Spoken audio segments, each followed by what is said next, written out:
go.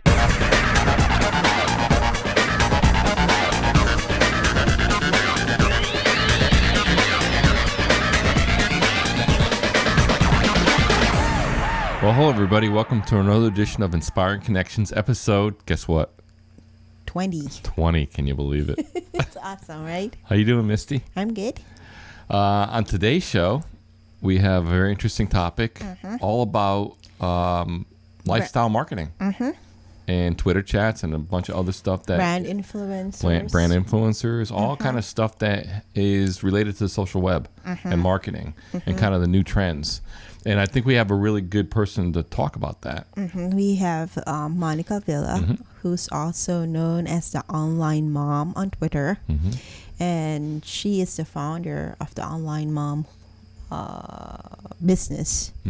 And she handles a lot of brands and handles their influential marketing and that type of thing. Now, some of the things she does is Twitter chats, and some of the clients she works with includes Verizon Wireless, which and WWE, the wrestling.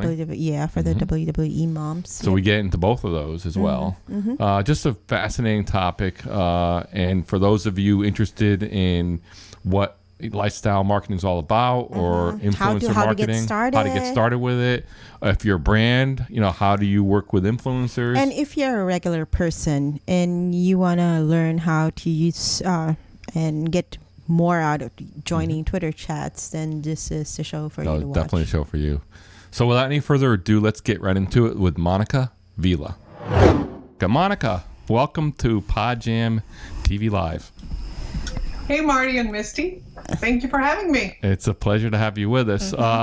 Monica, why don't you, before we jump into lifestyle marketing, why don't you just give us kind of a quick synopsis of who you are? And I know you have a marketing business. Kind of give everyone an idea of who you are. And I know you're known as TheOnlineMom on Twitter. So give us a quick synopsis. Who is TheOnlineMom and Monica Vila?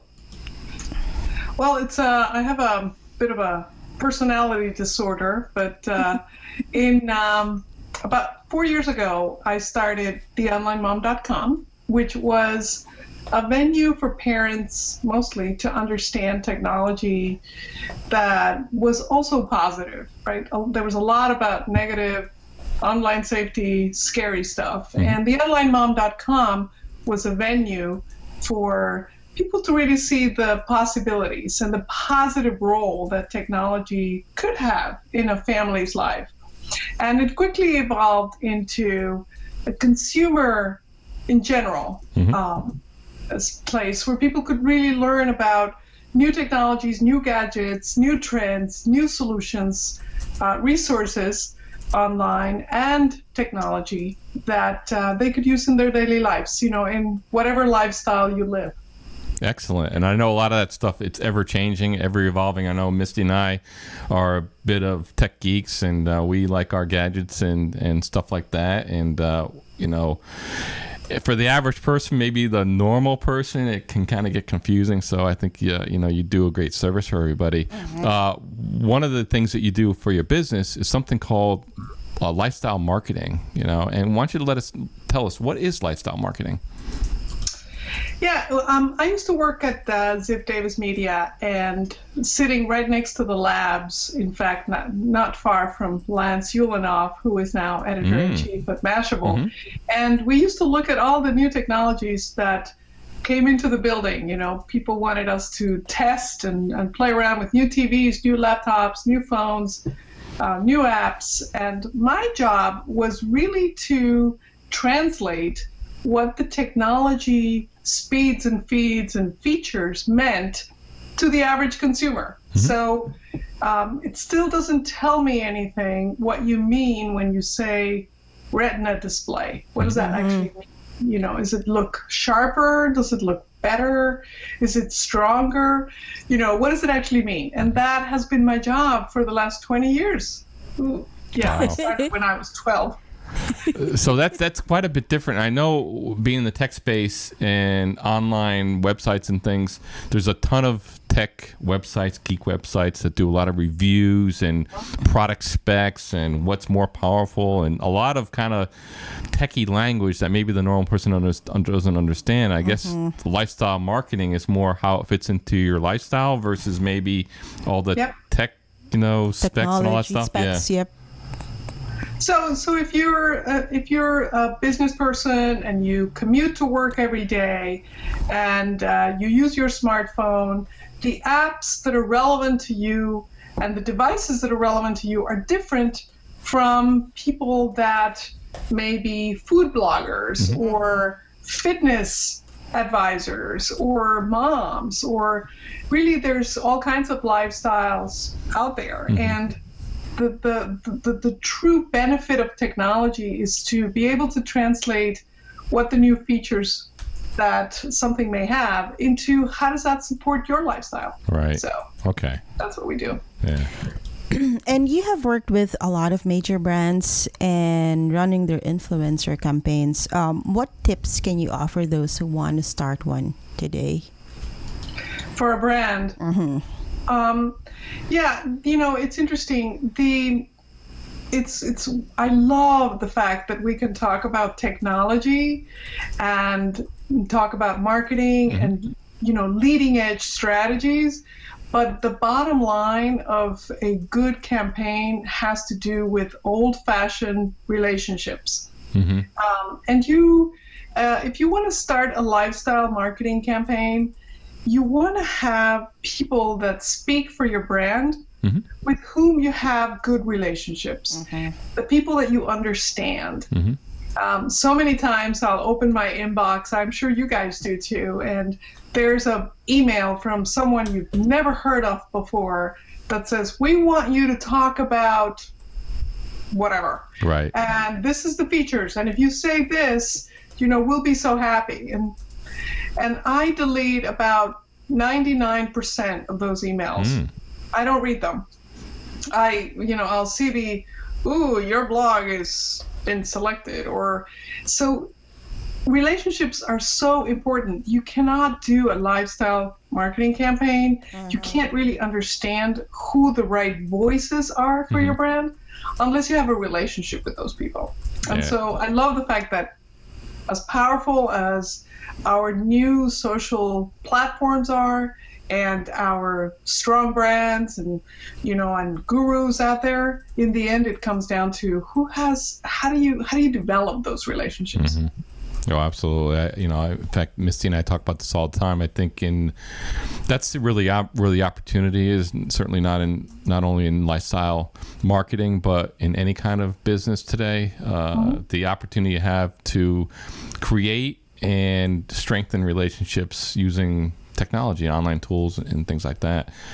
Very, very important. And I like how you mentioned that, you probably get pitched all the time, and I know we get pitched, and it's you got to really kind of be behind the product, because ultimately the whole purpose of lifestyle marketing is, you're marketing to your community, and there's a level of trust there, right? Yeah. I went to school in Switzerland to learn to be an interpreter. I told my parents at the time that I wanted to be a simultaneous translator in the United Nations and, help presidents communicate. And I didn't quite end up doing that, much to the disappointment of my mother. But in the end, I remember telling my dad that I ended up doing pretty much the same thing, right? You translate what all the speeds and feeds mean to the consumer, to whoever's actually going to use them.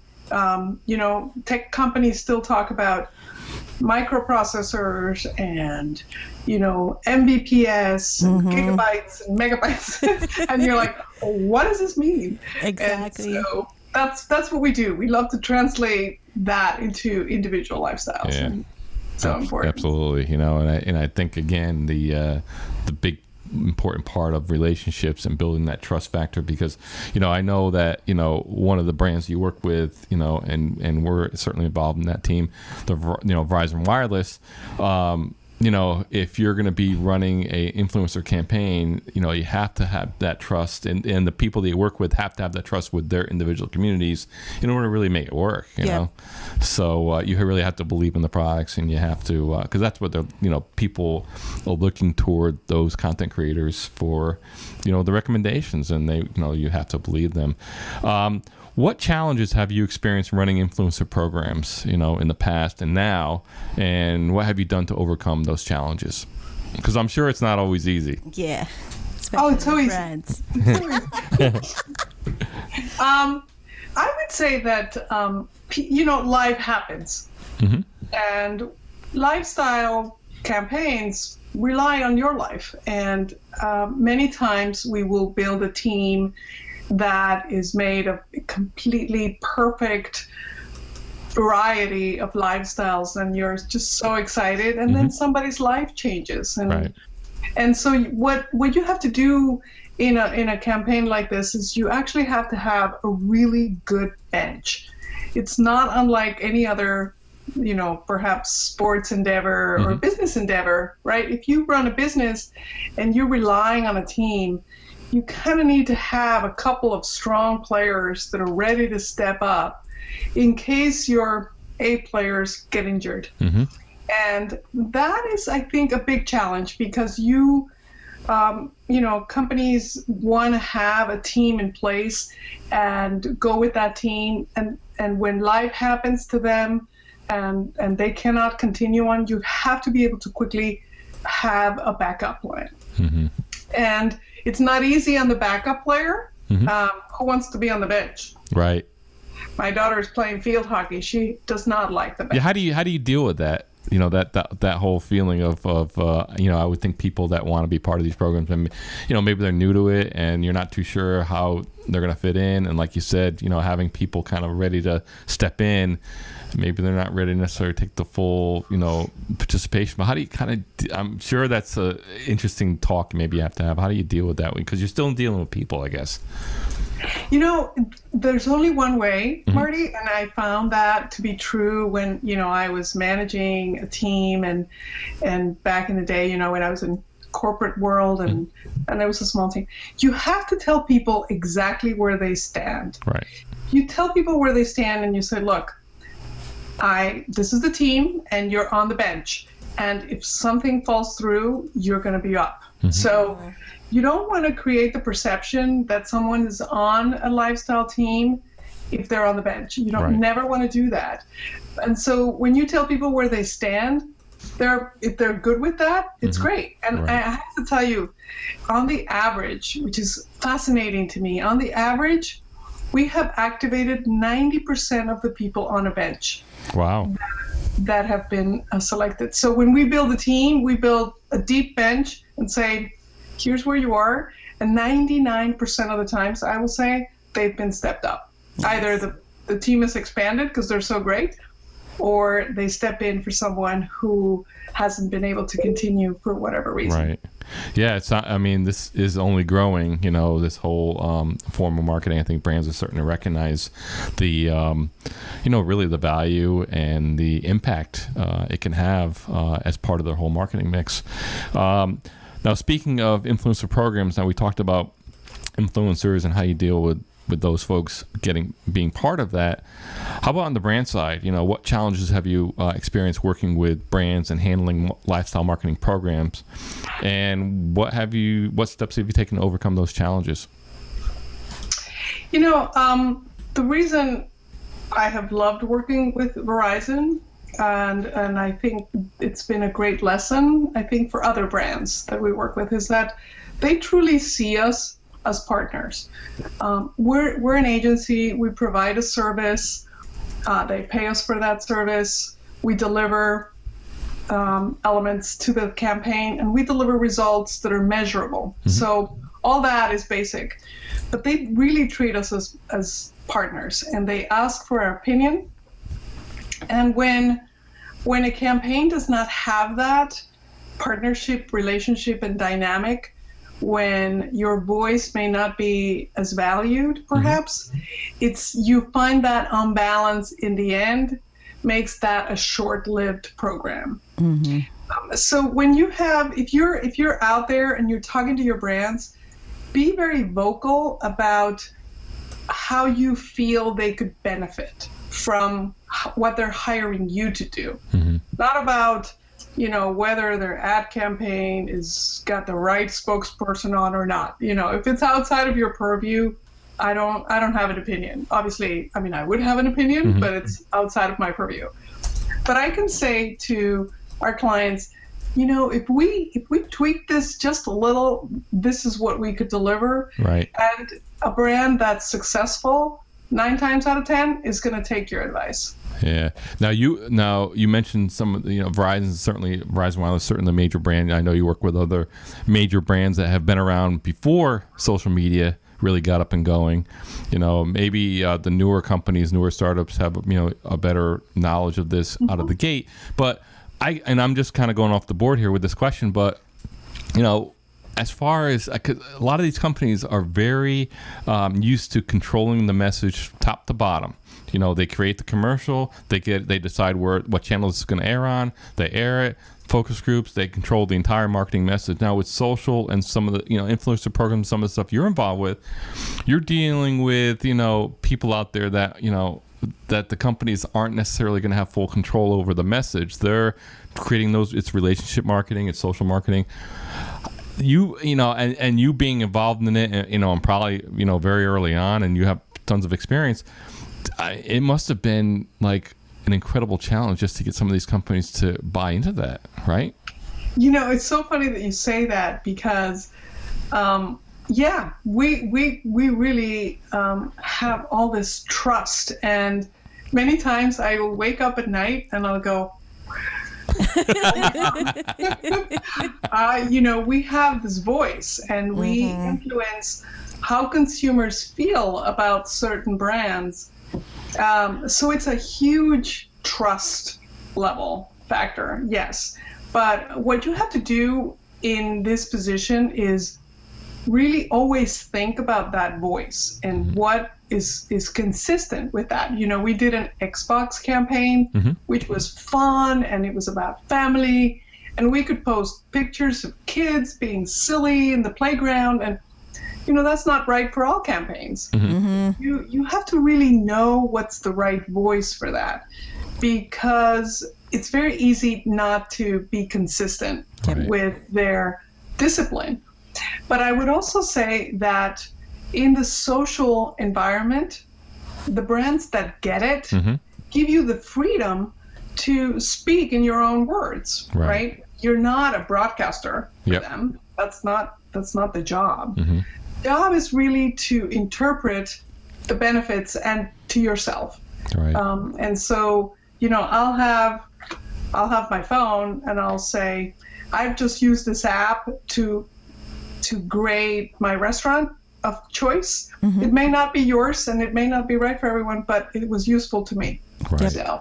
Yeah, I would think it would. I think the brands have to be catching on to the fact that this personal endorsement, and these niche communities that are truly interested in what they have to offer. So, in speaking with Verizon, it's a techie type of product, and so the people you work with are going to be techie type of people, and their communities are going to be interested in that. Plus, it has to be really relatable. As as Monica was mentioning earlier, it's like what she does with the chats, or she talks about family and how kids can, parents can help their kids use technology. I think that's right. The essence of doing this Yeah. type of campaigns, wherein people can relate to it. It's not just a machine, it's not just a phone, it's not just an app, but it's something that I can use every day.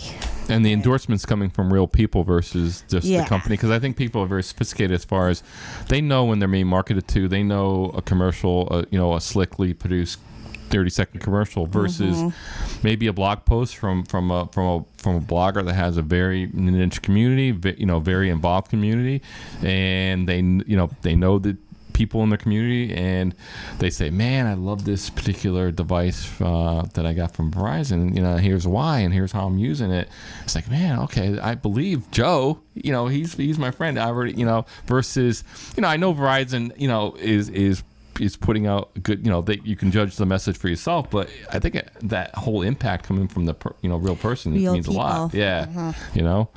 And people but like also, to work with people. the feedback. Mm-hmm. So when, Gene, Geek Babe, and Robin, you guys know, when people like that will say, this app can be better this way. Right. And when you can garner such high quality feedback from the people that are vested in it, they use it every day, they talk to other consumers, that's very hard to buy. And it's if you can have a focus group for $10,000 and sit all these smart people around the table and take the time, of course you can get that information, but this is a very retroactive, interactive, I should say. Yes.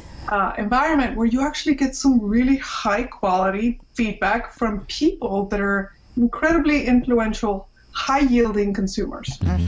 No, absolutely. Yeah, like I was reading a blog post earlier by Jean Glock about how she loved her Lumina and how she took it to Disney just last week. Yeah. So it was like pretty interesting, right? Because it's someone I know, and I love Disney. Yep.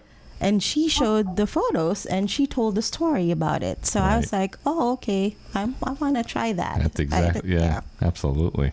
And we have a lot of people on the chat right now. It's like, of course, we have Monica. So, we have Amy, we have Beverly, we have Jason. I just want to say hello to everybody. We have Jean Parks, the Geek Babe. We have Antran and Joyce who are in LA right now. Hey, guys. Oh, yeah. They're in LA, but they're watching us and they're saying hello over. And we have 24K Media. We have Chris Roshnot. We have Vegas Bill joining us in a great community. Bill. Yeah. That's awesome. There, I just need. Hey guys, thanks for tuning in. We really appreciate it. Okay. The next question be what are the do's and don'ts that first-time Twitter chat participants need to know the most, for them to get the most out of joining that experience? Because, there are a lot of Twitter chats that they can follow. And, but sometimes, for first-time users, it's like, oh my goodness, what's happening here? There's so many tweets coming out. What will I do? What do I do? Can I just add one other preface to that question, just for anybody who doesn't know what a Twitter chat is? And Monica, I know you have tons of experience. I mean, we're on every Friday with VZW Buzz. Tell us what a Twitter chat is, and then certainly go into the do's and don'ts for Twitter chats. Okay, this is a perfect question because if you want to date yourself, raise your hand if you know what a Tupperware party is. Yes. Tupperware parties. Raise your hand. Raise your hand. It's funny. I gotta tell you, I was speaking with someone who couldn't be past 20 the other day, and I said, "You're not going to remember a Tupperware party," and she's like, "Oh, I remember Tupperware party." Okay. That's scary. But a Tupperware party is exactly what a Twitter party is. And I am so grateful for Amy Leupold-Bear, who really was the creator of Twitter parties. And she kind of showed me the ropes, and she was incredibly gracious and generous. And she's a resourceful mom on Twitter.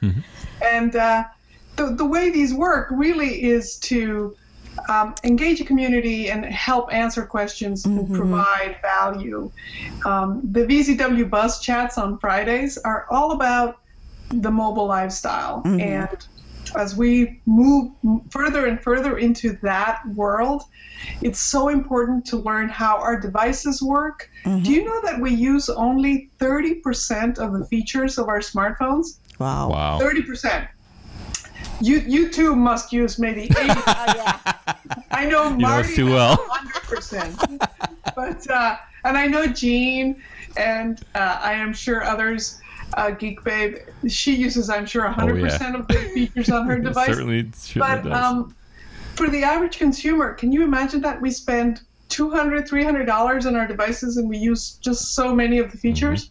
So it's important to get to understand how they work and how they can make our lives easier, faster, simpler, less expensive. And a Twitter chat is simply a place like the old chat rooms where you come together and you follow a host or a set of hosts for questions, you answer questions, but you really are learning from each other as much as you're learning from the experts. Generating those discussions, and I kind of see it kind of adding on what you're saying, kind of being at a cocktail party, depending on how informal or formal it is, or if it's a business chat, you can relate it to maybe being in a conference and you're all around a conference table and you're sharing ideas and sharing input. And I know on the VZW Buzz chat, just tremendous how you guys run that, and every week there's always something new and informative and helpful, and just the level of engagement on that chat is just phenomenal to witness and be part of, and just the mix of questions and tips and links to some really great articles. And just like you mentioned, people don't even use more than half of the capabilities of their devices, right? And I think part of it is just maybe just not knowing and maybe some fear of the technology, but I guess that's why they always trend every week Friday, because people are asking questions, people are curious, people want to learn. And the tips the chat you guys did. And we were so fortunate you ran a photography, right? Mobile photography, apps and tools. I got to tell you, that chat reached 2.1 million people. Wow. 32 million impressions. That was a lot of fun. That was a ton of fun to do. You guys know what you're doing. Yeah, absolutely. And that's the beauty. I mean, you mentioned that, just the ability to reach so many people in such a short amount of time and share helpful information. I mean, we were having side chats and side conversations. It was so much fun. I mean, it was just fantastic. And people, and then what I really like about how you guys do it is the generation, you kind of, it's almost like the first person out on the dance floor. You got to get the dance going, right? And then people come out and then they start doing their own little dances. And that's the beauty about this whole thing is people helping each other. Not necessarily you guys get it going and you guys offer a ton of information, but just getting everyone going and like, people have a lot of stuff to share and this and that. And it's fantastic. It's a great way to meet new people as well. Absolutely. Monica, while we're on the topic of Twitter chats, can you talk about some of the other chats that your company hosts weekly and where people can go to participate? Oh yes, thank you, Marty. We have a Wednesday night. First of all, Wednesday night chat. It's the Online Mom Chat. Sometimes we invite sponsors to talk about online safety or other key issues for moms, but it's mostly about resources for online parents. And it focuses around that and women as consumers or parents, moms and dads, caregivers, uncles and aunts, whoever's around kids, to really learn about the tools. Because as you know, as a parent, it's really hard to keep up with your kids. Right. I remember Sammy when she was 4.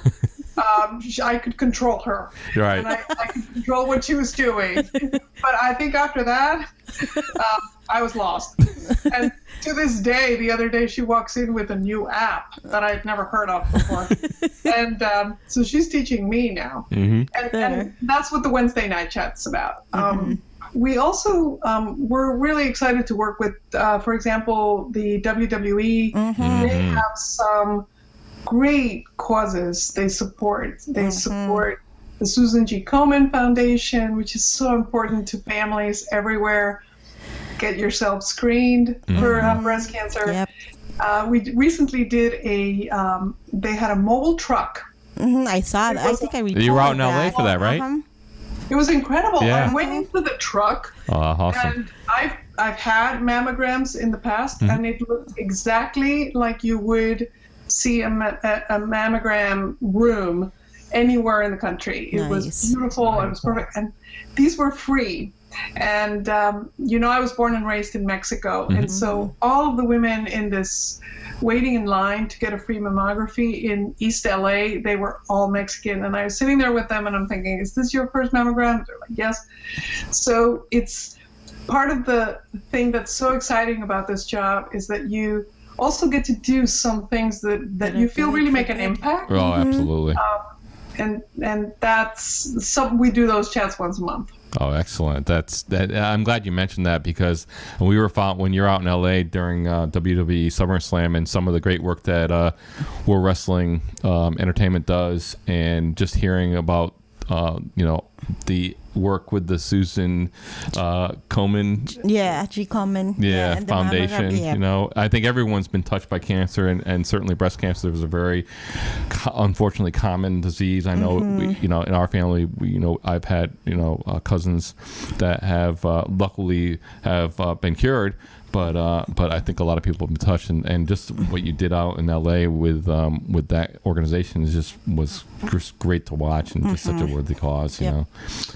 Well, you guys support Kids Are Heroes, and I think the point here is that if you have any kind of voice, if you speak to 10 people or 10 million people, use your voice once a day to do something good. Absolutely. Because the theory of the 100th monkey applies here more than anywhere else, right? If you can influence 100 people to change their minds, to help each other, do it once a day. Yeah, it's all it takes. And you guys do that. I've seen both you, Marty, and Misty do that and support some incredible causes with your voice, and it's very impactful. It's a great opportunity. I think all of us have that are active online, and it's just a great feeling. Anyways, man, 30 minutes goes by very, very fast, and we are 30 minutes in. It's amazing. And I'm not. Twitter is like blowing up. Thank you, Monica. Monica, you moved the needle, that's for sure. Oh, there's some great people there. Yes. I think all the Bill and. Oh yeah, I think all the Verizon Lifestyle peeps are on there, and they're coming out in droves. So. And I guess that's why I also love that program, is because you meet more people. Oh, yeah. And you become closer. Yeah, absolutely. Monica, first of all, we want to thank you very much for being on the show. It was really a pleasure to have you with us. Thank you so much, Marty and Misty. I love you guys. You're just amazing. Thank you. I'm so grateful. Thank you very much. For those who want to find out more about Monica Vila, where can they find you online? I wouldn't try it. I know what's good for you. Yeah, it's I'm the Online Mom on Twitter, but most importantly, the community of the Online Mom and the team that goes to the 3 p.m. Eastern Time VZW chats, people like Marty and Misty and Joyce Charrier and Antran, Jason Ang, Calvin, Mayhem Studios, all these amazing people. You can hear their advice every Friday, and we'd love to see you there. But also ask your questions and let us know what you need. Wow, wasn't that a great interview with Monica? Just tons of information, really knows her stuff. She really works with all the major brands, and she really started, when, the social web started. And we'd like to invite everybody who's not busy every Fridays and you want to learn how to make use of your, take advantage of the features of your smartphones. You can join us at 3:00 p.m. Eastern Time. Yep. And follow the hashtag VZWBuzz. Yeah, and sponsored by Verizon, but some great information. We're there and brought every to week. You by the Online Mom. Absolutely. Just a great community. Tons of information getting flown back and forth. And if you've never, participated in a Twitter chat, it can be a little intimidating to begin with, because it moves kind of fast. And that VZW Buzz chat is very popular. It usually trends, so it moves quite quickly, but there's always something that I know I learn from it. And I know that from the comments coming back, I know a lot of people do too as well. So I think that'll do it for another edition of Inspiring Connection. But before we go, I'd like to remind you of a couple things. This show and really the content, most of the content for Inspiring Connections comes from a live show that we do using Google Hangouts. And we call it PodJam TV Live. Which is live every Sunday. Most Sundays, at least. Yeah. And that's 8:30 p.m. Eastern Time. You can view that. We embed the video on our website at podjam.tv/live and has all the shows right there. In fact, you can watch previous shows as well. And if you want to participate. And we always have the announcements. On on PodJam TV Live. Right. They just go there every Thursday. If there's a new show guest for Sunday, it's usually posted there. Right And we there. would always tweet it out. All they need to do is follow the hashtag PTV Live. Exactly. And I know this show here with Monica, we had a really great discussion when we were live. A lot of people participating. So that's the great part of it is that live participation. And this podcast here, you can go to podjam.tv/inspiring connections. All the all the past episodes are right there. You can also subscribe through iTunes and Stitcher Radio. And So- speaking of iTunes, if you like the podcast, maybe you could rate us. Oh yeah, hopefully that 5-star review would be great. Yeah, and if we get a 5-star review, we'll make sure to give you a shout out. Absolutely. And why do we ask for ratings? The ratings do give podcasts more visibility, and I would say not only ours but any other podcast you like. To help them, because creating a podcast take a lot of work. Yep, and very passionate people. Yeah, to give the best information to our audience. Absolutely. Well, I think that'll do it for episode 20. I can't believe we made it to 20. Well, we'll be back again very soon with another edition of Inspiring Connections. We will see you next time. Go.